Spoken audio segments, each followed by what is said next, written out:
Writing biography is a strange thing to do. It's a journey into the foreign territory of somebody else's life. A journey, an exploration that can take you places you'd never dreamed of going and still can't quite believe you've been, especially if, like me, you're an agnostic Jew and the life you've been exploring is that of Muhammad. 5 years ago, for instance, I found myself waking each morning in misty Seattle to what I knew was an impossible question. What actually happened one desert night, half the world and almost half of history away? What happened, that is, on the night in the year 610 when Muhammad received the first revelation of the Quran on a mountain just outside Mecca? This is the core mystical moment of Islam. And as such, of course, it defies empirical analysis. Yet the question wouldn't let go of me. I was fully aware that for someone as secular as I am, just asking it could be seen as pure chutzpah. And I plead guilty as charged, because all exploration, physical or intellectual, is inevitably, in some sense, an act of transgression, of crossing boundaries. Still, some boundaries are larger than others. So, a human encountering the divine, as Muslims believe Muhammad did, to the rationalist, this is a matter not of fact, but of wishful fiction. And like all of us, I like to think of myself as rational, which might be why when I looked at the earliest accounts we have of that night, what struck me even more than what happened was what did not happen. Muhammad did not come floating off the mountain as though walking on air. He did not run down shouting, "Hallelujah," and "Bless the Lord." He did not radiate light and joy. There were no choirs of angels, no music of the spheres, no elation, no ecstasy, no golden aura surrounding him, no sense of an absolute foreordained role as the messenger of God. That is, he did none of the things that might make it easy to cry foul, to put down the whole story as a pious fable. Quite the contrary. In his own reported words, he was convinced at first that what had happened couldn't have been real. At best, he thought it had to have been a hallucination, a trick of the eye or the ear perhaps, or his own mind working against him. At worst, possession, and he'd been seized by an evil jinn, a spirit out to deceive him, even to crush the life out of him. In fact, he was so sure that he could only be Majnun, possessed by a jinn, that when he found himself still alive, his first impulse was to finish the job himself, to leap off the highest cliff and escape the terror of what he'd experienced by putting an end to all experience. So the man who fled down the mountain that night trembled not with joy, but with a stark, primordial fear. He was overwhelmed not with conviction, but by doubt. And that panicked disorientation, that sundering of everything familiar, that daunting awareness of something beyond human comprehension, can only be called a terrible awe. This might be somewhat difficult to grasp now that we use the word awesome to describe a new app or a viral video. With the exception, perhaps, of a massive earthquake, we're protected from real awe. We close the doors and hunker down, convinced that we're in control, or at least hoping for control. We do our best to ignore the fact that we don't always have it, and that not everything can be explained.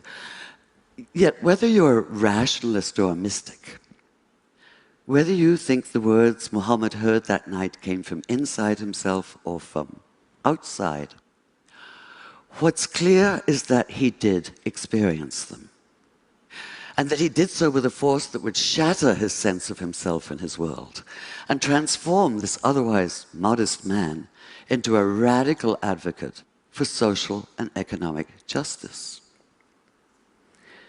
Fear was the only sane response, the only human response.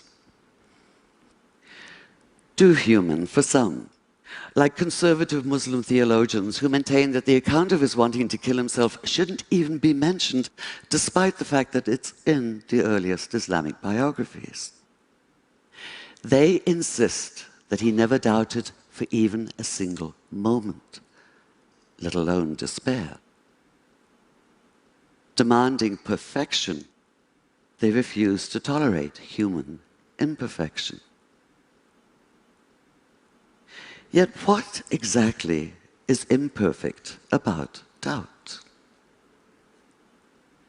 As I read those early accounts, I realized it was precisely Muhammad's doubt that brought him alive for me, that allowed me to begin to see him in full, to accord him the integrity of reality. And the more I thought about it, the more it made sense that he doubted, because doubt is essential to faith. If this seems a startling idea at first, consider that doubt, as Graham Greene once put it, is the heart of the matter. Abolish all doubt, and what's left is not faith, but absolute, heartless conviction. You're certain that you possess the truth, inevitably offered with an implied uppercase T, and this certainty quickly devolves into dogmatism and righteousness, by which I mean a demonstrative, overweening pride in being so very right. In short, the arrogance of fundamentalism. It has to be one of the multiple ironies of history that a favorite expletive of Muslim fundamentalists is the same one once used by the Christian fundamentalists known as crusaders. Infidel, from the Latin for faithless. Doubly ironic in this case because their absolutism is in fact the opposite of faith. In effect, they are the infidels. Like fundamentalists of all religious stripes, they have no questions, only answers. They found the perfect antidote to thought and the ideal refuge from the hard demands of real faith. They don't have to struggle for it like Jacob wrestling through the night with the angel, or like Jesus in his 40 days and nights in the wilderness, or like Muhammad, not only that night on the mountain, but throughout his years as a prophet, with the Quran constantly urging him not to despair, and condemning those who most loudly proclaim that they know everything there is to know, and that they and they alone are right. And yet we, the vast and still far too silent majority, have ceded the public arena to this extremist minority.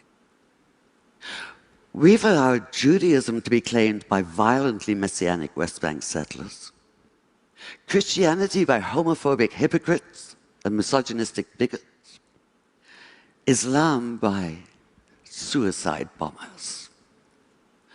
And we've allowed ourselves to be blinded to the fact that no matter whether they claim to be Christians, Jews, or Muslims, militant extremists are none of the above.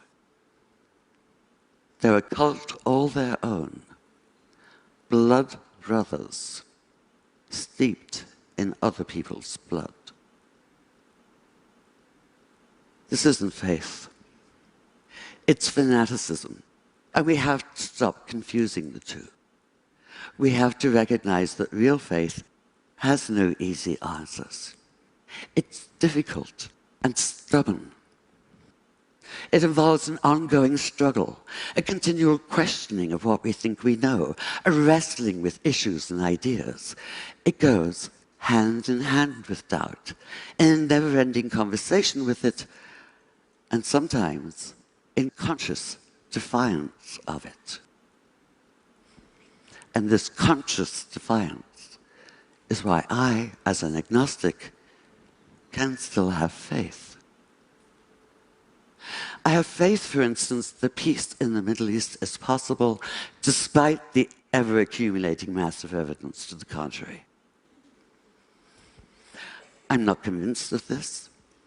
I can hardly say I believe it. I can only have faith in it, commit myself, that is, to the idea of it. And I do this precisely because of the temptation to throw up my hands in resignation and retreat into silence. Because despair is self-fulfilling. If we call something impossible, we act in such a way that we make it so. And I, for one, refuse to live that way. In fact, most of us do. Whether we're atheist or theist or anywhere in between or beyond, for that matter, what drives us is that despite our doubts, and even because of our doubts, we reject the nihilism of despair.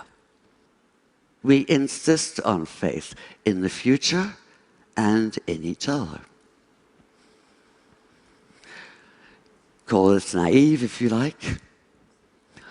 Call it impossibly idealistic if you must. But one thing for sure, call it human. Could Muhammad have so radically changed his world without such faith? Without the refusal to cede to the arrogance of closed-minded certainty? I think not. After keeping company with him as a writer for the past 5 years, I can't see that he'd be anything but utterly outraged at the militant fundamentalists who claim to speak and act in his name in the Middle East and elsewhere today. He'd be appalled at the repression of half the population because of their gender. He'd be torn apart by the bitter divisiveness of sectarianism. He'd call out terrorism for what it is, not only criminal, but an obscene travesty of everything he believed in and struggled for. He'd say what the Quran says: anyone who takes the life of all humanity. Anyone who saves the life of all humanity. And he'd commit himself fully to the hard and thorny process of making peace. Thank you.